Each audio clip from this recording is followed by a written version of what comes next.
नमस्कार दोस्तों, आर्यावर्त में आप सभी का स्वागत है। दोस्तों, आप सभी को अनंत चतुर्दशी की हार्दिक शुभकामनाएं। आज के सफर में मैं आप लोगों को एक व्रत कथा के बारे में बताऊंगा। अनंत चतुर्दशी की व्रत कथा के बारे में बताऊंगा जो भगवान श्री कृष्ण ने युधिष्ठिर को सुनाई थी। शुरू करते हैं आज का सफर। सफर की शुरुआत से पहले ये डिस्क्लेमर जरूर पढ़ लीजिएगा। दोस्तों, ये वो दौर था जब इंद्रप्रस्थ का निर्माण करते हैं पांडव भगवान श्री कृष्ण की मदद से। राजसूय यज्ञ का निर्माण किया जाता है। उसके बाद पांडवों के द्वारा युधिष्ठिर राजसूय यज्ञ करते हैं अपनी पत्नी द्रौपदी और पांडवों के साथ। पूरे आर्यावर्त में अलग अलग राज्य में राजाओं को निमंत्रण भेजा जाता है। दुर्योधन भी पधारे थे, मगर इंद्रप्रस्थ माया नगरी कहलाती थी। लोग भ्रमित हो जाते थे, इतना खूबसूरत था। जहां पर दीवार लगती थी वहां पर होती नहीं थी, जहां पर पानी लगता था वहां पर होता नहीं था। तो दुर्योधन पानी में गिर पड़ते हैं। उनको लगता था कि वो जमीन है और वो गिर पड़े पानी में।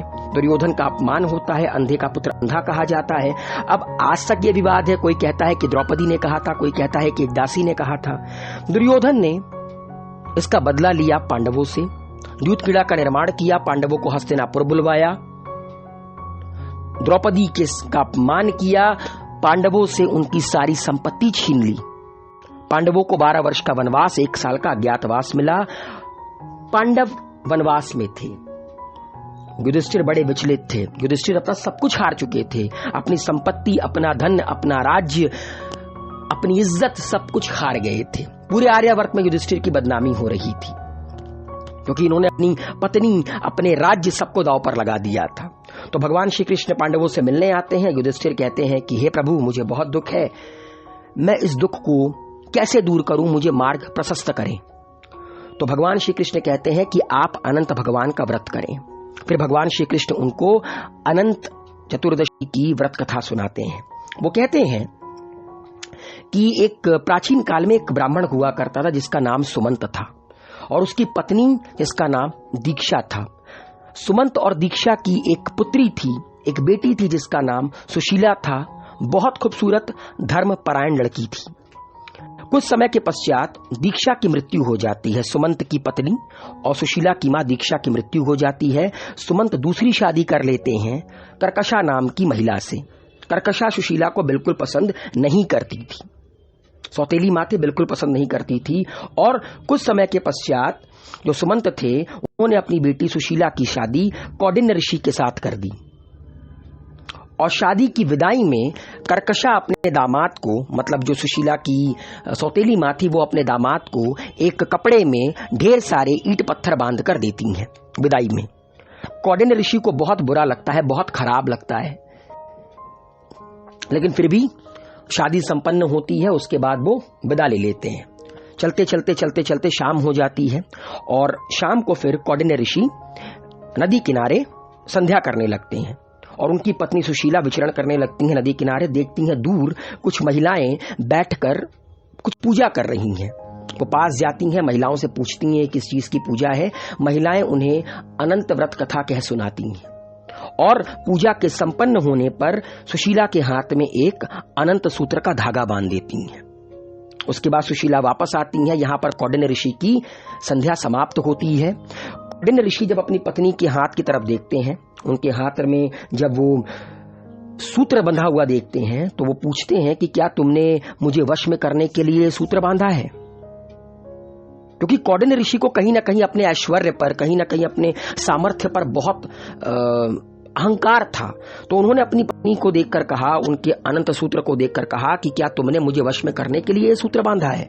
उनकी पत्नी ने बड़ी ही निर्मल तरीके से उत्तर दिया कि जी नहीं, यह अनंत भगवान का पवित्र सूत्र है।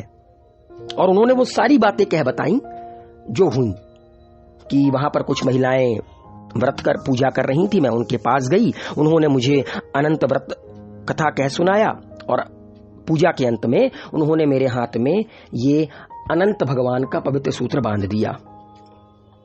मगर जैसा कि मैंने कहा कि कौंडिन्य ऋषि को अपने ऐश्वर्य पर बहुत अहंकार था। उन्होंने अपनी पत्नी के हाथ से वो सूत्र निकलवाया और उसे अग्नि की भेंट चढ़ा दी, उसको अग्नि में डाल दिया। और उसके बाद इनके दिन बदल गए। लाचारी के, भूखमरी के, गरीबी के दिन आ गए कौंडिन्य ऋषि के। कौंडिन्य ऋषि को अब अपनी गलती समझ में आई कि उन्होंने क्या गलती की थी। अब उनको कुछ भी कर कर अपनी गलती का पश्चाताप करना था।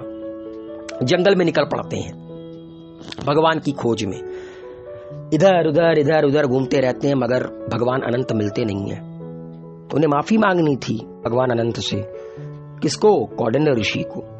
फिर एक दिन उनके मन में आता है कि मैं आत्महत्या कर लेता हूं, मुझे ऐसा जीवन नहीं जीना है। मगर एक बूढ़ा ब्राह्मण उनको आत्महत्या करने से रोकता है, एक गुफा के अंदर लेकर जाता है और वहां पर अनंत भगवान के दर्शन कराता है। अनंत भगवान प्रकट होते हैं कौंडिन्य ऋषि के सामने और कहते हैं कि तुमने जो अनंत सूत्र का तिरस्कार किया है ना, तुम्हारी स्थिति उसी का फल है। और आगे कहते हैं कि इसके प्रायश्चित हेतु तुम्हें 14 वर्ष तक निरंतर अनंत व्रत का पालन करना पड़ेगा। इस व्रत का अनुष्ठान पूरा हो जाने पर तुम्हारी नष्ट हुई संपत्ति तुम्हें पुनः प्राप्त हो जाएगी और तुम पूर्ववत सुखी समृद्ध हो जाओगे। तो तुम्हें 14 वर्ष तक ये करना पड़ेगा। भगवान ने आगे कहा, जीव अपने पूर्ववत दुष्कर्मों का फल ही दुर्गति के रूप में भोगता है। मनुष्य जन्म जन्मांतर के पातकों के कारण अनेक कष्ट पाता है। अनंत व्रत के सविधि पालन से पाप नष्ट होते हैं। उसके बाद कौंडिन्य ऋषि 14 वर्ष तक लगातार अनंत चतुर्दशी का व्रत करते हैं और फिर से उनके जो पूरा दिन है वापस आ जाते हैं।